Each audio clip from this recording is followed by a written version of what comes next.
I have just a few thoughts. Most of it already been raised by other folks. Who are you? Yeah, my name's Moira. Hi, Laura.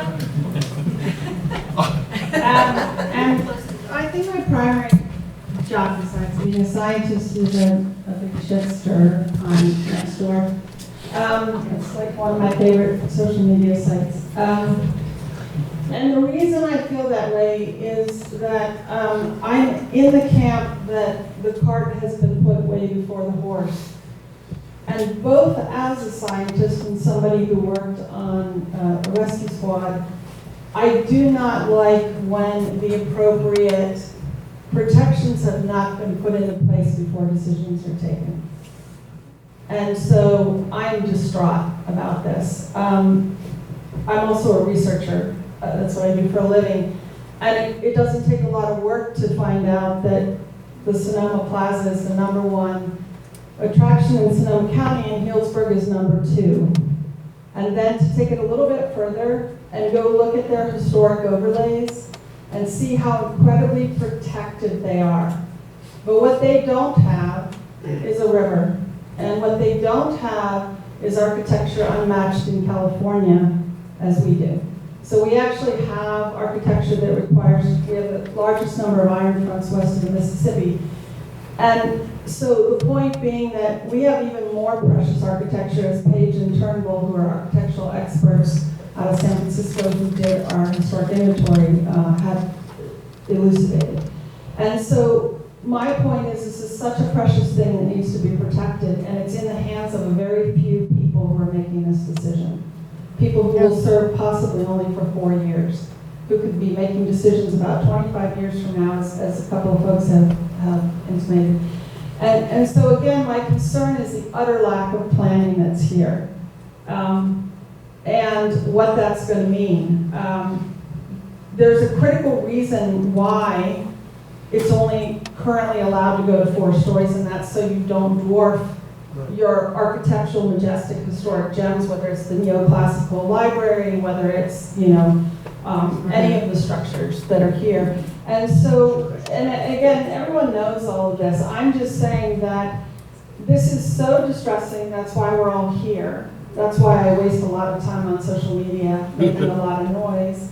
Not because I'm a total ass, but because I actually care a great deal. I'm a profound historic preservationist.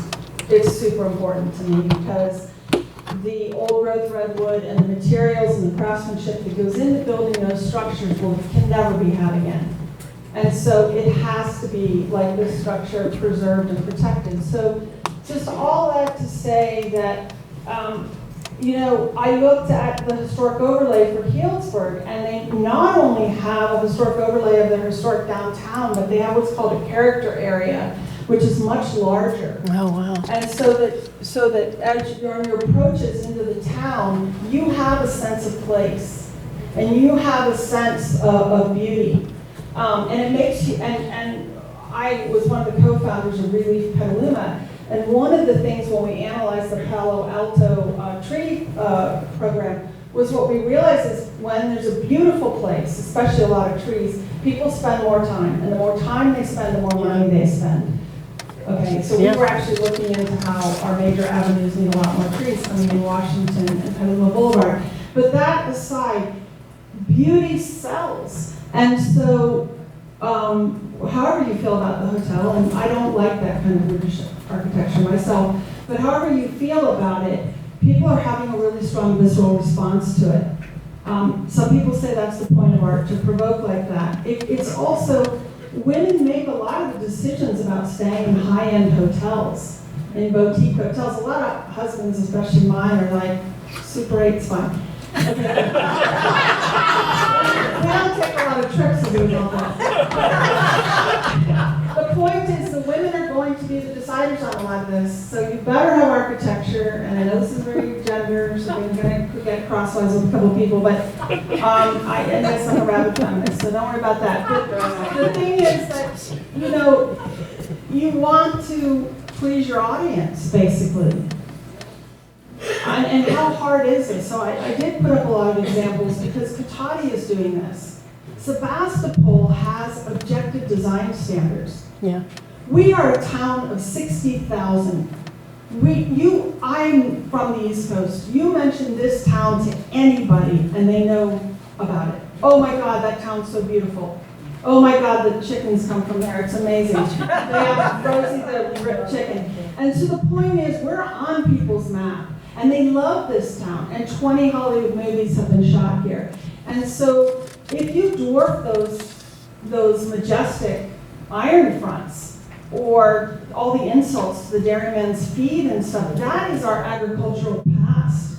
I mean, maybe people think that's a bit rich to compare to Paris, but they do not allow, they have height restrictions and that you can't go anywhere near dwarfing their Eiffel Tower and their key things that define that town. Well, these are the things that define our town. And so I just say, if you know that Healdsburg's #1 and Sonoma's #2, and you see how strict they are on their design standards and about what gets built there, why wouldn't we follow suit? If as the city council and the rest of the city claims that this is about an economic overlay, well, as a scientist who relies on facts and statistics, I have not seen any credible analysis that shows how this is going to help. Okay? I understand you want rich people. I grew up in Bethesda, Maryland. I totally get it. You want rich people to stay overnight here. Okay? Personally, I think the Hampton is amazing and the Hotel Petaluma. Okay, so you want the 500 people. Well, number one, you're not putting affordable housing near them. No offense. No such because thing. those two things are incongruent. And I, by the way, am a huge proponent of affordable housing, and I'm psyched that we have 3 different developments being built. So I just want to go on the record saying that. But people have to slow down, and they have to think about this, because there are so many things being said, and there's no way all of them are true. And for sure, there's no way that we're going to cram affordable housing down there, $300 tasting menus, and whatever the hell else they're trying to encompass. This is not Disneyland. This is not a fantasy world. You can't just shove all this stuff in here. So, I'm good. Thank you. Thank you.